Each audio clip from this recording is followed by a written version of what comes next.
Hey guys, Paul Morrow here again for OpsDesk.org doing a 3-minute recap for Wednesday, 22 October. So, ICE came to town today in New York City. They ran an operation downtown on Canal Street, and predictably, the media melted down, politicos melted down, including the two lefty candidates for the next New York City mayor, Zohran and Andrew Cuomo, each of whom put out scathing statements on X talking about the Trump administration's overreach and et cetera, et cetera.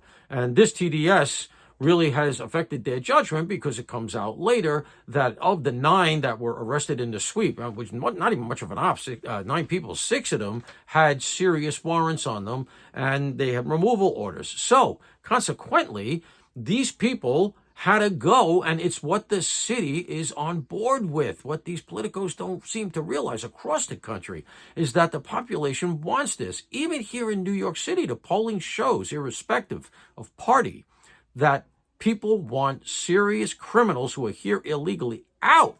And they're just making a terrible call. And this is why the Democratic Party's approval rating is in the teens. The leaders don't seem to understand that their hatred of Trump is leading them to burn their own towns down, and the citizens see and feel it.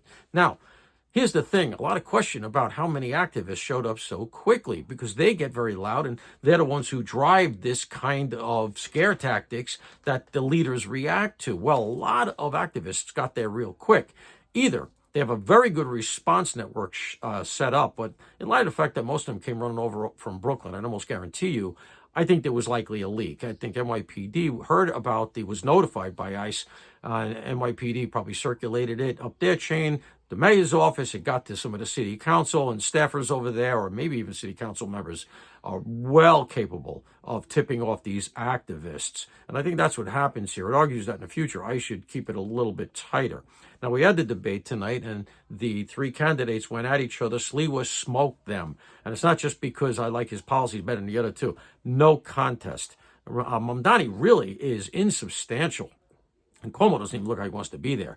But here's the thing. I've been saying all along that it's my estimation that Mamdani has been helped by Beijing and its control of TikTok. Mamdani's campaign went from 0 to 60 on TikTok, and all of a sudden he was the leading guy. It came out of nowhere. And now it comes out today I was right. Turns out that a big think tank did the analysis, and the algorithm on TikTok has been pushing Mamdani and depressing Andrew Cuomo. You know, I think the timing is very suspect. We're only now getting a lot of the opposition research on Mamdani, and I think he's feeling the heat.